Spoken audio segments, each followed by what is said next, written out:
Asalaamu calaykum waraxmatullaahi wabarakaatu. Dhammaan walaalahayga Soomaaliyeed inta beeshkayga ku xiran iyo inta magaca Soomaali weyn ila wadaagto codkaygana soo gaari doono muuqaalkana daawan doonta.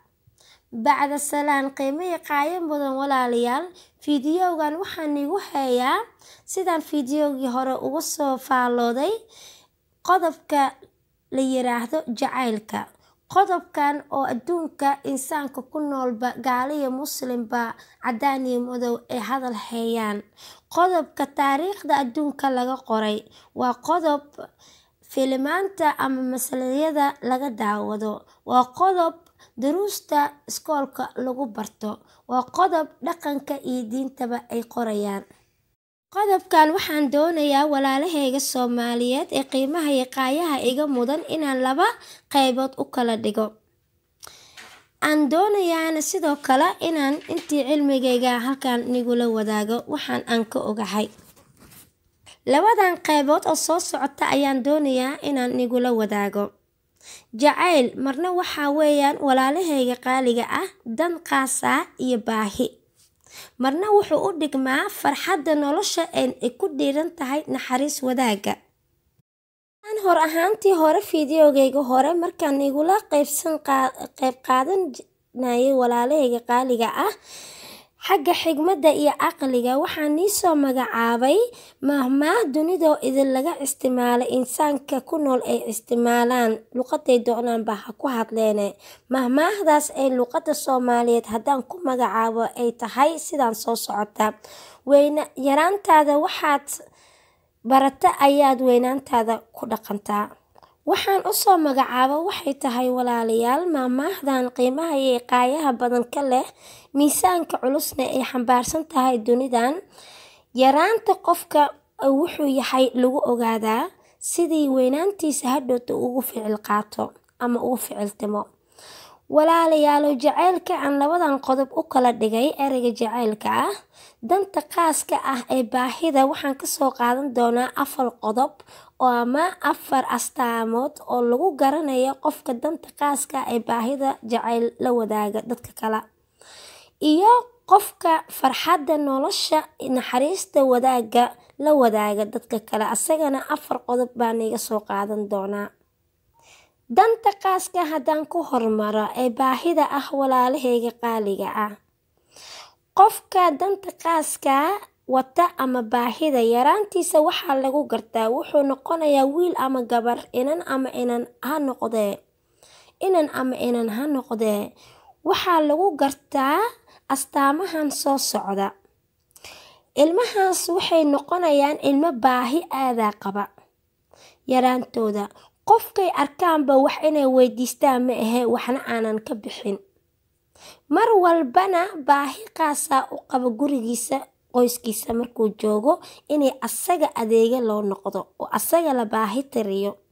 dadka kale la dhashay ama dadka uu saaxiibada la yahayna aanan daneynin, iyo daris iyo ehel iyo qaraababa, oo dantiisa kaliya wata. markuu yar weynaado qof weyn oo waxgarada noqdana wuxuu noqonayaa dhaqaale raadiska baahida dadka u qaba. hadduu dhaqaale haysto iyo hadduusa faqiir yahay oo dhaqaale haystanba markastaba gaajoolaha ayuu ahaanayaa, oo dadka kale wuxuu doonayaa inuu dhaqaalihiisa ku tabciyo. hadduu jacayl qof la wadaago lamaana ahna wuxuu jecel yahay markaas dhaqaale inuu ku tabciyo. hadduu dhaqaale ka helayana qofkaas ama nin ha ahaada ama naag ha ahaadee inuu qofkaas maal furto ama uu faraqiisa ka furto, wuxuu haysto uu eber ka dhigo. haddaysan qof uu faqiirana qofkaas uu wax ku darsaday uu dhaqaale haystana wuxuu jecel yahay dhaqaalihiisa inuu ku kobciyo siduu qofkaas u adoonsado uu asaga baahida kale ee maareynta nolosha laga rabo, ama nadaafad ha ahaato ama daryeel ha ahaato ama naftiisa inuu qurxiyo ha ahaato, qofkaas adeega inuu ahaado ayuu jecel yahay. astaanta labaad oo lagu garan karo qofkaas inuu dan qaasa ama baahi uu qabo walaalayaal waxay tahay qofkaas oo markuu yar yahaba jecel inay dadka uu ku tiigsanaado uu dadka jecel yahay inay garbihiisa mar walba laga muuqdo. asxaab ahaan ha ahaato, hadduu asxaab badan cunugaas uu leeyahay ama ilmahaas wuxuu markasta ku faanayaa ama 3 ha ahaadaan ama 10 ha ahaada asxaabtiisa in asxaabta ugu wanaagsan uu haysto uu yahay, wuu ku faantamaa. hadduu ehel uu leeyahay walaalo ahaana uu magi uuna ahaynna walaalihiisa ayuu ku faanaa, markastana wuxuu jecel yahay inay garab qabtaan. markuu weynaado uu qof weyn oo ismaareyn kara ama nin ama naag midba ha ahaadee, wuxuu noqonayaa qof faraca badan yeesha. naag hadday tahana jecel inay mar walbaba dhasho, ilmaheedana ayna kala korsanin, ayna daryeelin, ayna danna ka lahayn, laakiinse muhiimadda ay u tahay inay magac yeelato oo wax meel weyn ama qof aan faraciisa badan yahay magac leh ay noqoto. hadhowtina ilmahaas ay noqdaan kuwii markuu qofkaas da' noqdo inay maareeyaan. nin hadduu yahay sidoo kale wuxuu ku faantamaa inta owlaad loo dhalay siduu faraciisa u badan yahay iyo magaca uu ku yeelan doono dunida. wuxuu kale oo filayaa inay hadhowtina ay noqdaan kuwo asaga inay ku tiigsanaadeen ahaaninoo asaga uu markastaba ay garab uu ka helo. saas darteeda dan kale uu markaas qofkaas iyo naxariis kale uu ilmahaas u sameeyana ma jiri doonta. astaanta 3aad haddii loo gudbo walaalahayga qaaliga qiimaha iyo qaayaha iga muday Soomaaliyeed, waxau qofkaas markuu yar yahay qof jecel inay la maareeyo oo haddii qoyska uu qofkaas ka dhashay ilmaha oo walaalo uu qabo ehel iyo waalid iyo walaalaba uu ku daneysto, mid kabaha u xiro, mid dharka ka daba sida, mid cuntada u kariya, hadduu xataa wiil ama gabar roon ay noqdaanba ay yihiin markastaba wixii shaygooda laga daba qaadi lahaa, meeshay seexan lahaayeen loo faraashi lahaa, waqtiga duruusta ama iskoolka waalidka ku dhiirigeliyo boorsada ka daba sida ahaan lahaa, waraadiisa isagoo waxoogaa yar weyn oo waxgarada xataa uu furanka ama rootiga sidaad u taqaaniinba waalidka uu ka sugayo inay u maareeyaan quraacda subaxii oon isdabari karin, oon asaga isku tiigsaneen. markuu weynaado qofkaas ama inantaas ama inankaas ay weynaadaana dad waaweyn oo waxgarad ah ay noqdaana, waxaa dhacaysa markaas naagtaas inay noqoto hooyo aan kaligeed ismaareyn karin oo markasta xafaayadda ilmaheeda ay ka badasho ninkeeda ka hoos qaada. hadday cuntada ay lugta ku walaaqdo, saan Soomaali ahaan u naqaanaba aan dhadhan fiican lahayn oo ninka mar walbaba ku dhiirigeliyan, naas hooy saan ma ahe waa saan cuntada saan u kari, alaabtan iska hoos qaad, kan iska hoos qaad, maskaxiyeena ku nool qofka kale. hadday wax qabad tahayna qofka kale ku nool oo ayada maanta dhan iska daba wareegaysa. xataa waxay samaysaa owlaadeeda inay adeegsato ayada ay noqoto midda markasta aan taagta daran in wax qabsan karin. hadday ninkeedana ay tahayna markasta midda xanuunsanoo meel taalo oonan anfac iyo wax ayna kasoo gelay ninkaas ragga ah. hadduu nin yahana sidoo kale weeyaanoo shaatigu halkan ku siibayaa, dharku halkaas ku tuurayaa, shaqadiisa waa ka saagsaagayaa, shaqo malaabuu noqonayaa. naagtii markasta waxay noqonaysaa sidii owlaadeedoo kale ninkaas inay u maareyso. cuntadiisoo diyaaru rabaa inay loo sameeyo, wuxuu rabaa kabta inay laga daba qaado, wuxuu rabaa mar walba adeegii inuu asoo diyaara loo keeno, wuxuu rabaa shaqadii asoona shaqeynina maqaaxiyada fadhiyo mashaqalaabo ah inay naagtii suuqa inta u fariisato shaqadii iyo xooggii iyo dhididkii u keenta. markaasna wuxuu noqonayaa qof ma jecel mar walba inay la maareeyo. waa qodobka 4aad ay ku dhiiran weli saad la socotiin walaalahayga qaaliga danta qaaska ay baahida qofka lagu garta astaantiisa, yaraantiisa ilaa iyo weynaantiisa. qodobkan 4aad oon kusoo qotangeli doono qodobkan waxay tahay samcadda. qofka mar walba markuu yar yahay ilaa uu ka weynaado, samcadda waalidkiisa ku faana, samcadda walaalihiisa ku faana, wax qabadkooda ku faana, asaga laakiin wax maqabad la-aan waxna aana qabsanin oo qof kale markasta wuxuu qabtay ku faana ehelkiisa qaraabadiisa haba ahaadan ay qoyskiisa qaaska ah asxaabtiisa ku faana markuu weynaado oo wiilkaas ama inantaas ay weynaadaan oo dad waaweyn oo waxqabada noqdaana ay markasta guurka hadafka lamaanaha jecel u guursadaan danta la yiraahdo ha lagu yiraahdo qofkan heblaayo maanta waa la soo doontayo waa la aroosayayo waa loo damaashaadayaa heblaayo qoys bay yeelato waa ismaaraysay ama hebel qoys buu yeeshayo naag baa loo doonayo heer buu yeeshay laakiinse run ahaantii arinta hoos bay ka oraysaayo samcadaas waa samcad raadiso samcad asaga ama iyada ay meel ka soo saari karaa ma aha waa dadka qoysaskooda inta badan iska burburiya ama ay dayacan yihiin waa dadka ku faantama mar walba inay yihiin dad naftooda jecel laakiin ay duruuf badan ka muuqato ama faqiir ha ahaadaan ama lacag ha yeeshaan dadka markasta murugta ka muuqata ama lamaanihiisa ka sheekeeya ama markasta yiraahda alla heblaayo saananiyaho dhibkaasaan ku qabaa naagteeda dhibkaasaan ku qabaa ama heblaayo wax ma aragtay kii wax ma kufalaha ahaa balaayo qabihii iqabe maanta wuxuu sameeyey oo markasta ayada ama asaga samcad ku raadsada qofka kale laakiinse qofka kale samcadiisa aan marna aanan dhoorin guurka hadafkiisa iyo jaceylkana u gala samcad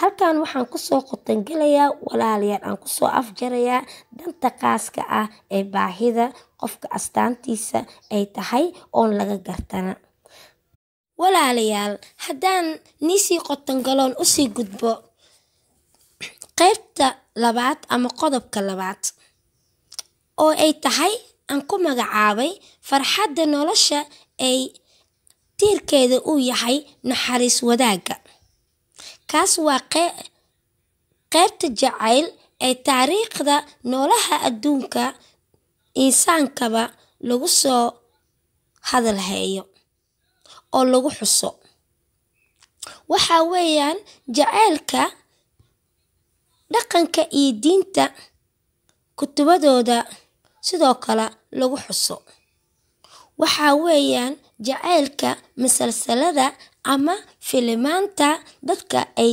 jilaayga ah ku jilaan waa jacaylka duruusta iyo naxariista insaanka iskoolada la isku baro tacliinta waa jacaylka culummada waxbartay adduunka ama xagga cilmiga adduunka ha ahaado ama cilmi diineed ha ahaada ay soo hadal qaadaan qodbooyinkooda waxaan asagana ka soo qaadan doonaa 4 qaybood 4taas qaybood oo midba astaan u yahay yaraanta insaanka ilaa iyo weynaantiisa sidoo u ficiltamo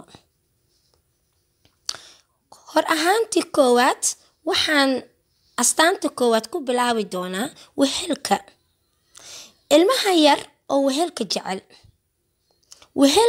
weheloo dhan ma aha laakiin wehelka qaaska ah ee saaxiibtinimo ka baxsan qoyskiisa qaraabadiisa iyo dadka uu yaqaano saaxiibka qaaskaa leh wehelka dhigta wehel markaan dhaxayo ma aha qofkiyo qofka mar walba iska agtaagan ama marmar soo xasuusta laakiinse tabaya la ciyaaro kaligiisa duruusta iskoolka markuu aadaya asaga la socda markay u tacliintiisa ama duruustii iskoolka uu baranaya asaga wax la wadaaga markuu daruufaysan yahay asaga murugtiisa la wadaaga la qaybsada markuu talo doonayo talada asaga ka qaata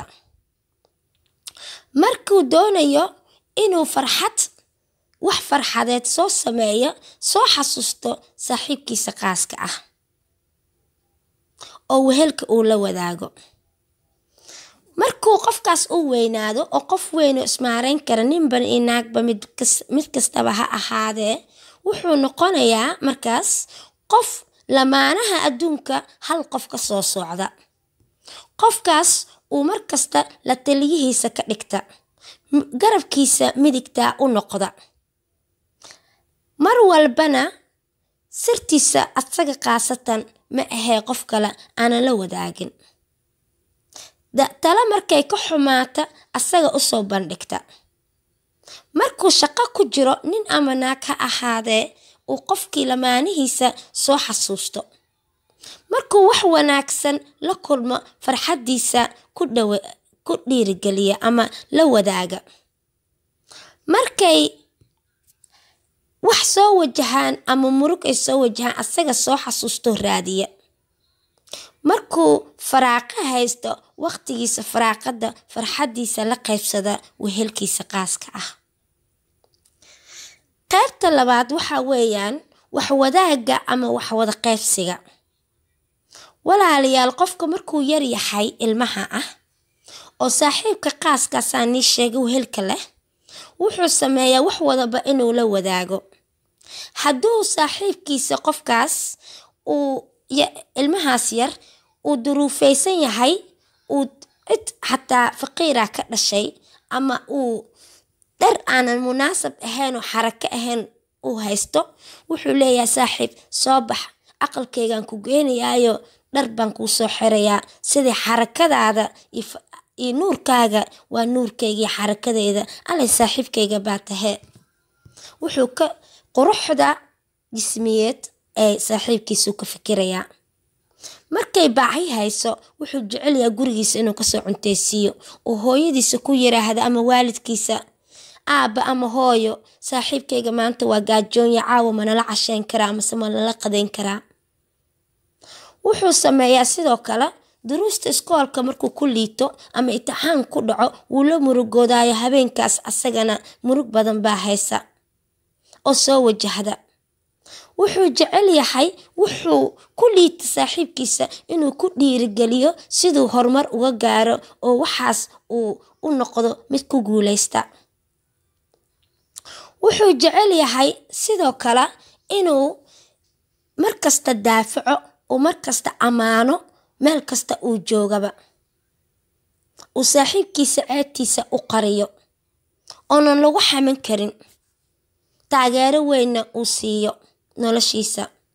qofkaas markuu ilmaha uu weynaado uu lamaano yeesho wuxuu noqonayaa mid markasta nadaafada, daryeelka nolosha, xarakada, quruxda, horumarka nolosha markasta ka fikira lamaanihiisa. uu ku fikiro qofkaas hadduu faraxsanaado anna waan faraxsanaan, hadduu murugaysan yahana habeenkaas la murugooda, hadduu gaajoon yahayna uu ka maqan yahay aan kaligiisa caloosha buuxsano cuntadiisa la suga, si kastoo cunto ku filan ay guriga u taalo. hadduu ka maqan yahay wax badan u xiisa oo ka walwala, hadduu maqli waayo lamaanihiisa hadalka maqli waayo, hadduu ka safro midka markasta ka warqaba caafimaad ahaan oo ku tiigsan. haddaan usii gudbo qodobka saddexaad walaalahayga qaaliga ama astaanta saddexaad oo lagu garto qofka farxadda nolosha ee naxariista wadaaga, lamaanihiisa jecel la wadaaga.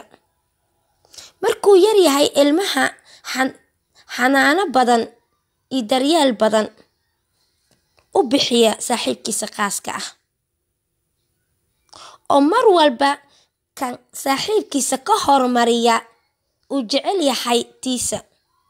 hadduu waalidkiisa $1 soo siiyo uu 2 u kala qaybinayo, hadduu jalaato 1 xabbe haysta uu haaf siinayo, hadduu wuxuu soo helo farxadda ama la soo kulma uu la wadaagayo, haddii uu saaxiibkiisa gaadid raac uuna haysan asaga uu haysto uu la lugaynayo, rafaadkana iyo murugta la qaybsanayo. ilmahaas yar markuu weynaado wuxuu noqonayaa mid lamaanihiisa jecel ee farxaddii nolosha naxariista ku tiigsan la qaybsada. wuxuu noqonayaa mid markasta duruuf walba, waqti xun iyo waqti wanaagsanba la qaata, xanaanadana ka fikira. wuxuu noqonayaa mid markasta calooshiisa waxa gala lamaanihiisa ka fikira iyo waqtiyada. wuxuu noqonayaa mid markuu lamaanihiisa jiran yahay asna la jirooda. wuxuu noqonayaa markasta mid lamaanihiisa meeshuu ku taagdaran yahay ka dhiirigeliya. wuxuu noqonayaa mid markaas lamaanihiisa hadday xanuun soo wajaho kala xanuunka la qaybsan kaliya xanuunka jecel inuu ka qaado oo daawo u baadgooba. jecel markasta baahida inuu buuxiyo lamaanihiisa. jecel markasta inuu naftiisa lamaane ka hormariyo tiisa. jecel farxadda lamaanihiisa inuu ka hormariyo tiisa. haddaan walaalahayga qaaliga usii dhaadhaco usii gudbo nila qaybsada qodobka ugu dambeeya ee afaraad ee aan ku magacaabay midnimo qaasa. midnimada qaaska ah walaalahayga qaaliga cunuga yar ama ilmaha yar markay saaxiibkiisa qaaska ah midnimo qaasa oo usoo socdo uu midnimo la wadaago. midnimadaas ay ka dhigan tahay laba ruux oo hal jismiyeed ah. u arka qalbigiisana ku qufula qofkan saaxiibkiisa inay qayb naftiisa ka mid tahay. uu yahay kii nolosha uu la wadaagayo uu la barbaarayay. uusan ahayn kuna mataalin dadka kale. uusan ahayn mid xiiseelow ah. midnimada xiisanimo aysan ka ahayn daacadnimo aleen. ilmaha markay yar yihiin waa daacad, qalbigoodana waa saafi ayaan dhahnaa dad waaweyn haddaan nahay. midnimada ay daacad ka tahay, midnimada ay ka tahay mid aysan qof kale ku doogsanaynin. midnimada uu qofkaas qaaska ah uu la wadaaga saaxiibkiisa aysan mid loo barbardhiga aysan jirin. midnimada ay ka dhigan tahay qofkaas inay xumaantiisa iyo samaantiisa ay asaga u qaas tahay uu la qaybsanayo uuna ku doortay. lahayga qaaliga ilmahan yar markay koraan oo dad waaweyn ay noqdaan waxay midnimadaas la wadaagaan qofka ay qoyska la dhiseen ee lamaanaha ee jacaylka farxadda nolosha ee ku tiigsan naxariis wadaaga la wadaagaan. qofkaas weyn oo markaas lamaanihiisa u arka mid uu dadka ka soo socday uu midnimo qaasa la wadaago.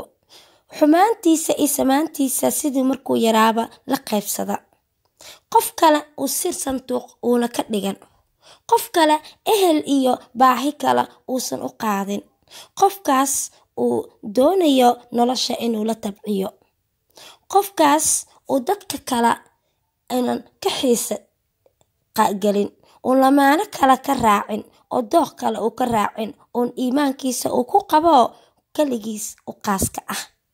inta badanna waxaan aragnaa dadka isku aayatiin dhammaysta inay dadka noocaan ay yihiin, aaminsan ku dhaqanna jacaylka farxadda nolosha ee astaantiisa naxariis wadaaga ay tahay ku midooba. walaalayaal adiga Soomaaliga i dhageysanaya maanta oo fiidiyowgayga igala qayb qaadanaya, qaybtee baa tahay? ma waxaad tahay kan danta qaaska iyo baahida jacayl ay ku weyn tahay oo ku dhaqma, mise waxaad tahay kan farxadda nolosha ee naxariis wadaaga ay ku weyn tahay oo jecel ficilkiisana laga dareemo? waxaad hoos igu soo qori kartaa, hadalna igula wadaagi kartaa qaabka qoraalka adigoo mahadsan. sidoo kale walaalayaal waxaan doonayaa fiidiyowga ku xiga hadduu ilaahay yeelo biidnillaahi kariim rajo xarafka la yiraahdo rajo ama qodobka rajo ka dhigan tahay inaan halkan igula wadaago ayadana insha Allah biidnillaahi kariim 2 qaybood aan u kala qaybiyo hadduu alla idmo.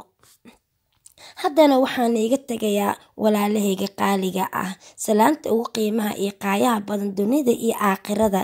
assalaamu calaykum waraxmatullaahi wabarakaatuh.